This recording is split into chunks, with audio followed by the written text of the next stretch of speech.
All right, ladies and gentlemen, there's a traditional best man speech and toast, but this is going to be a bit untraditional. The four of us are going to be combining, hopefully for the better, although I can't guarantee you anything.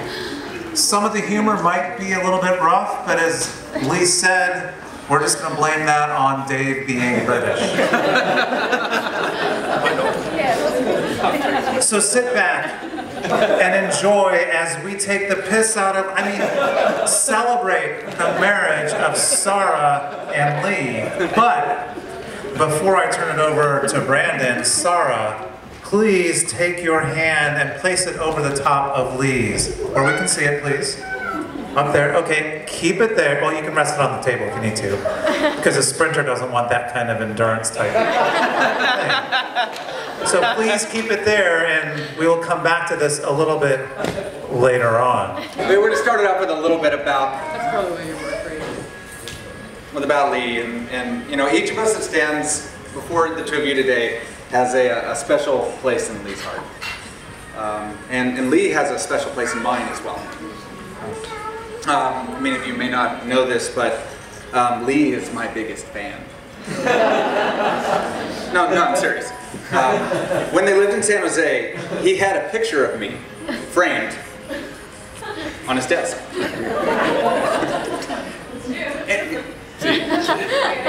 And I should know because I autographed it, framed it, and gave it to him. The fact that he put it there was a very warm gesture. It meant a lot to me and was a huge part of our friendship. Chris? Hiya. My name's Chris. I've flown from the UK. I've known Lee for about 20 years. I'm flying with my daughter today, Amelia, over there. She's the one that keeps to go and say hello and stealing people's food and drink probably. So she's the rowdy little 3-year-old with the blonde hair. But I'm going to come to Lee with a few embarrassing stories in a minute. I'm just going to pass you on to young Dave. I've got my own. Lee. Before I start, I'd like to let you know that my first original speech was vetoed by the Master of the Ceremonies. This is true. Ladies and gentlemen, for those that do not know me, my name is Dave. My full name is actually Dave, would you like to buy me a drink? I'd appreciate if you could use my full name when we go to the bar later on. I honestly believe a good speech should not last longer than the groom makes love. I give you the bride and groom.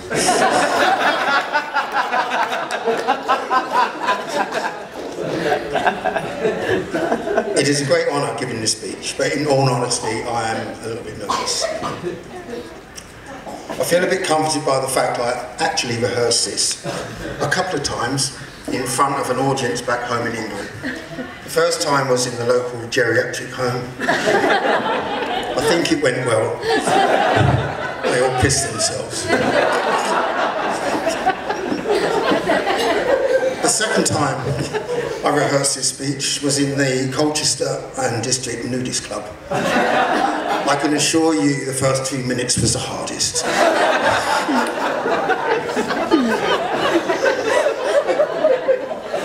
I don't even know how to follow that. All right, we're going to talk a little bit about how we each met Lee. Like many, I met Lee through cycling. We became friends. He very quickly took the piss out of me mercilessly after I had a bad crash on the track. I also had a head injury that went along with that. Then he became my coach. Well, the friendship, that's, the head injury probably has a lot to do with that. Well, as an immigrant to America, Lee did need a lot of help. Along with Brandon, I had to help Lee to navigate the quirks of his new home, especially things like proper pronunciations, proper spellings, and eminently logical customs and habits. In the end, though, I realized that Lee truly was an American at heart. Are you sure about that? I'm sure. And let me tell you why.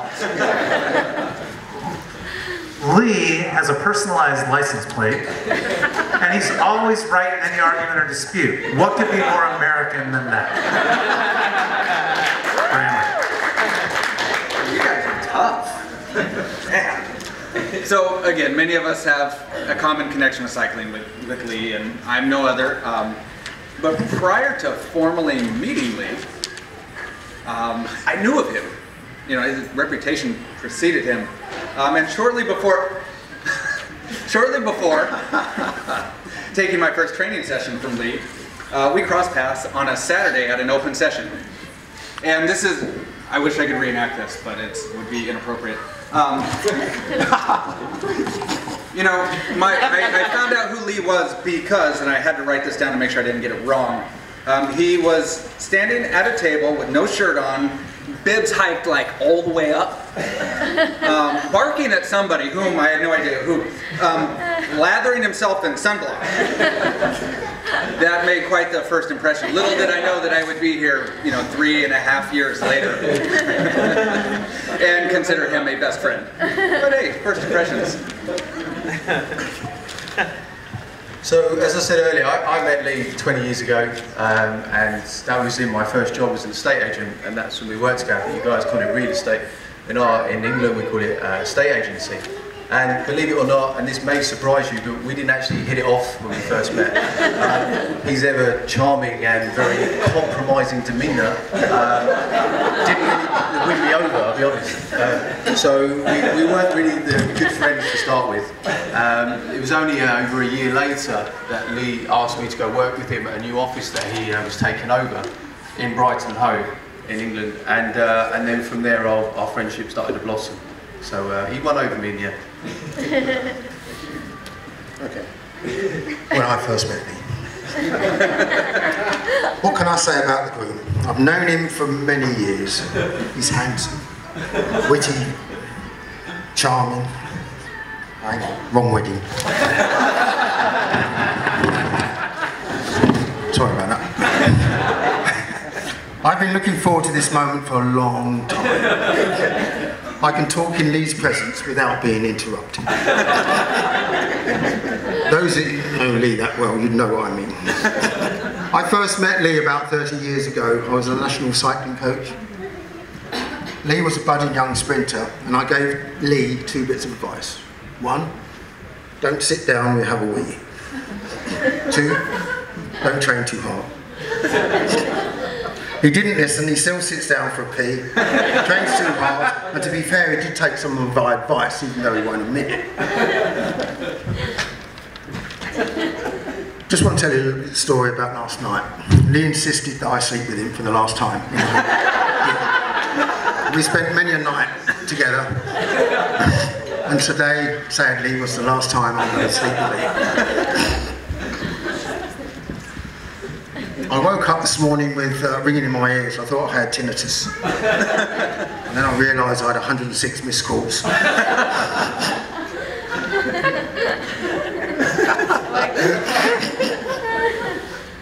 have to say, being best man, you have to see behind the scenes. It's not pretty. Tantrums, tears, change of costumes, chucking lipstick and mascara all over the place, and that was just Lee. But Lee has found a beautiful woman. How the hell did you do that? Sarah, you're amazing. You look amazing. And I know you guys put a lot into this effort. I think everyone, they've exceeded everything, ladies and gentlemen. Don't you agree? Yeah. Well done. Anyway, I actually have a healthy interest in our names and the heritage, and I thought I'd give you some of my research that I've done with the names. So, the name Povey, for instance, comes from an old French language. It means rugged, handsome, manly, and caring. Sadly, Lee Anthony means not very.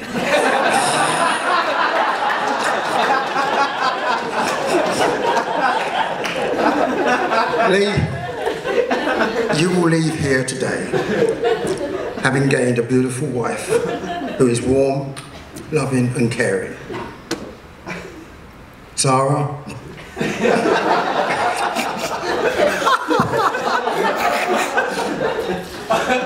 You will leave here having gained a gorgeous dress and a lovely bouquet of flowers.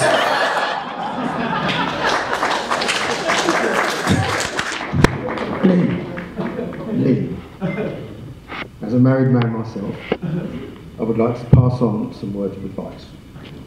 1. Always remember the 3 words that Sarah wants to hear. You're right, dear. 2.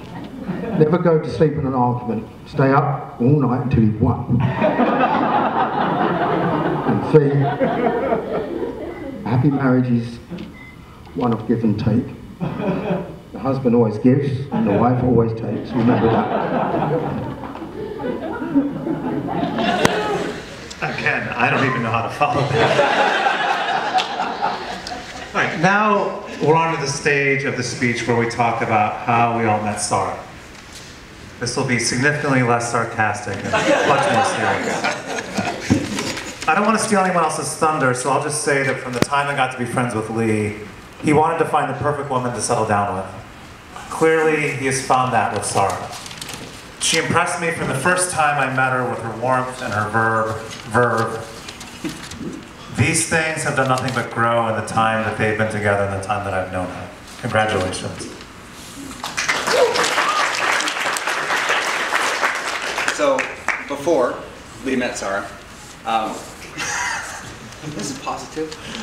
Lee would often come over the hill to see me over in the Santa Cruz area. Daryl would sometimes come and we'd go have dinner, and that would be a fun time. But on this one particular time, I met Lee, Dave, Tracy, and then Sarah down by the boardwalk. It was after their clam chowder event in Monterey. And you know, after the formal introductions, you know, Lee and I wandered down to the water and chat. Where he confided in me that this cute girl sunning herself in a bikini was really interested in him, and he didn't quite know what to do about it. I mean, as we can see, clearly figured it out, and good on him. Congratulations.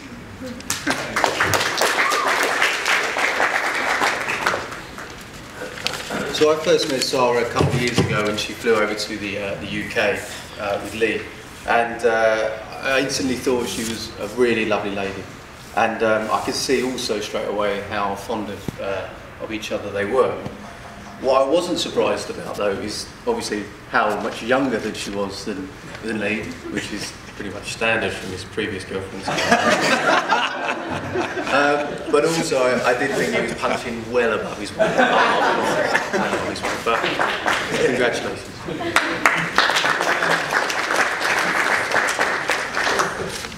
When I first met Sarah, oh, it's Tracy and I, was it about 4 years ago we was over on vacation? 3 years ago. 3 years ago. What astounded Tracy and I was that Tara was following Lee like a puppy dog, and Lee wasn't taking any notice. And we went up to Lee and said, "Look, Lee, Sarah really fancies you." And he said, no, she's just a friend. And we said, no, Lee, she really, really fancies you. And I didn't think you get it. I didn't think you got it just then. But here you are. Well done. And it's a pleasure to meet you in that first instance, Sarah.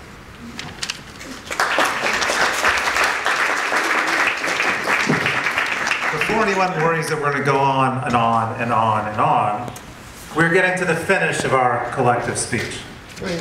So, first thing I want to say here is, Lee, you turn 45 next year. 45. How old are you, Darryl? Older than 45. I mainly just wanted to say that to remind Lee that he is officially middle-aged. You are halfway through your turn on this mortal coil. As I keep telling you though, age is just a number, and how you conduct yourself and who you conduct yourself with is way more important than any number. The fact that you've chosen the 4 of us as your best men should make all of you here seriously question your judgment. Seriously though, you've been lucky enough throughout the first half of your life to have some wonderful people around. Lynn, Sally, Dave is a mentor and a coach and a friend. And now you are lucky enough to have Sarah for the second half of your life.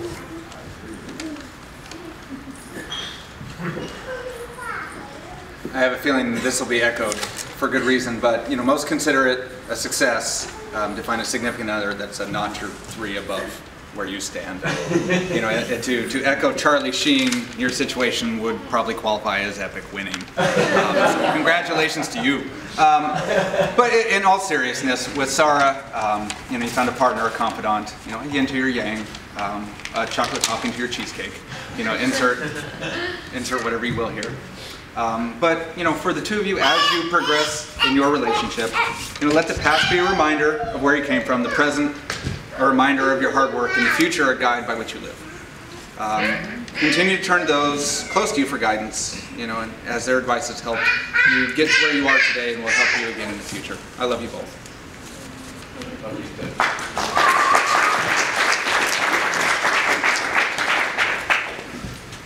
So, Lee has been one of my closest and dearest friends for half of my life.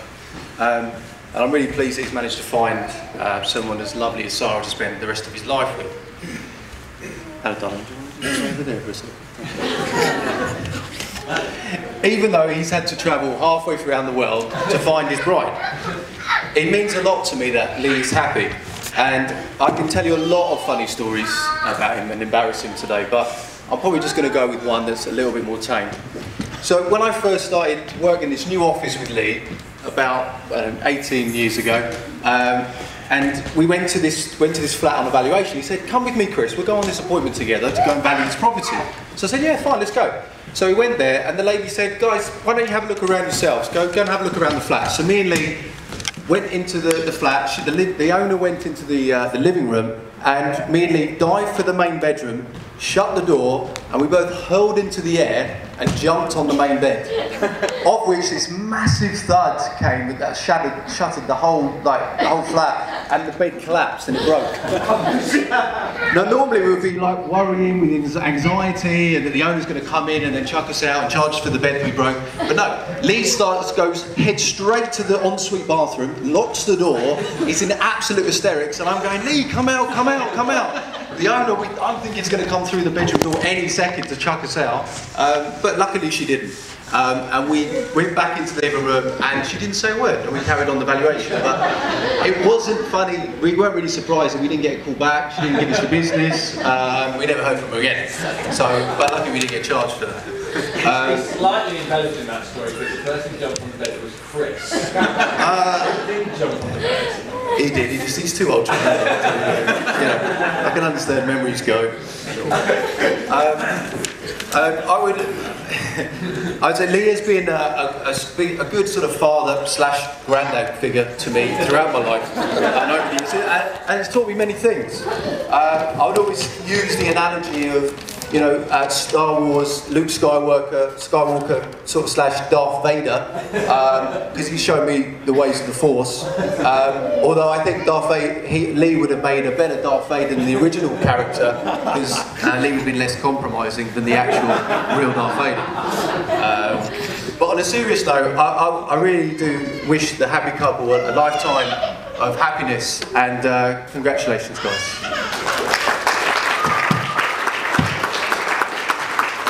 Okay, ladies and gentlemen, if you remember when Daryl asked Lee to put, Sarah to put her hand on top of Lee, Sarah, I hope you enjoyed this moment. This is the last time you have the upper hand on me.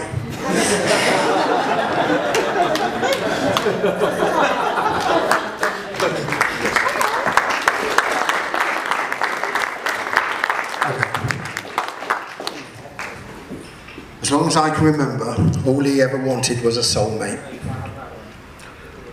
He wanted to marry the best girl in the world. He even had a shopping list. She needed to be a certain height, a certain weight, certain looks, hair, age. What Lee didn't realise, Sarah was in his life already. He never realised the girl at the top of the list was right there next to him.